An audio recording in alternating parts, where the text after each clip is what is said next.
আমাৰ ইয়াৰ পৰিস্থিতি মানে ইয়াৰ পানী এতিয়া বৰ্তমান বাঢ়ি আহি আছে আৰু এইডোখৰ পৰাই নুমলীগড় পথাৰ আকৌ এইটো নদীটো সিপাৰে ন পথাৰ পৰিছে। তাৰপৰা এইফালে এইটো পাৰঘাট 1 নং পাৰঘাট 2 নং পাৰঘাট গোটেইটো পানী তলত। আৰু বৰ্তমান এতিয়া ইয়াৰ অৱস্থা আমাৰ এবাৰ পানীটো শুকাই গৈছিলে, এতিয়া আকৌ আহি আছে, বাঢ়িয়ে আছে। আমি কেম্প কৰিকে ইয়াত বাহিৰত আছোঁ। আপোনাৰ পানী কিমান দিনৰ পৰা বাঢ়ি আছে? পানী এতিয়া আপোনাৰ 22 তাৰিখত তেতিয়া আগৰ পৰাই তেতিয়াই মানে বাঢ়ি আছিলে। তেতিয়াৰ পৰা পানী আকৌ শুকোৱাৰ কাৰণে আকৌ আমি শিবিৰৰ পৰা আহিলোঁ। শিবিৰৰ পৰা আহি আকৌ এতিয়া এই অৱস্থা, ঘৰত ভিতৰত থাকিব নোৱাৰি, সোমাব পৰা নাই। কেম্প কৰি বাহিৰত আছে। কোন গাঁও এতিয়া পানীত? এতিয়া ন পথাৰ ডুবি আছে, নুমলীগড় পথাৰ ডুবি আছে, 2 নং পাৰঘাট 1 নং পাৰঘাট, এই 4খন আমি চকুত দেখাত ডুবি আছে। মানুহখিনি থকা মেলা কেনেকৈ ক'ত আছে ক'ব নোৱাৰি। আমাৰ নিচিনাকৈ আছে চাগে, তেনেকেই থাকিব।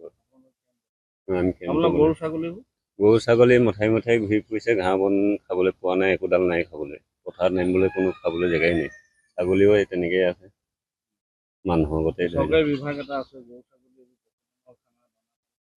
সেইবোৰ নাই পোৱা, আমি এবাৰো পোৱা নাই বাৰু। ৰেচন পাতি এইটো বানপানী এতিয়া নাই পোৱা, মানে সুবিধা নাই।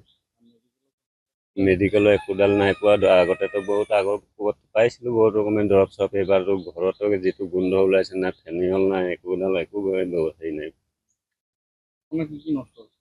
মোৰ এতিয়া নষ্ট ক'বলৈ ধান নষ্ট হৈ গ'লে, এইবোৰ পানী তলত আছে। সেইটো ধান পানী তলত, এইটো পানী তলত। তাৰপৰা এনেই মুৰ্গীটো বহুতেই মৰিলে বাৰু।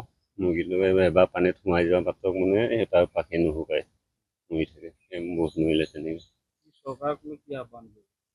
চৰকাৰে এইটো কি সুবিধা দিয়ে, এইটো চৰকাৰৰ ফালে জানিব আৰু।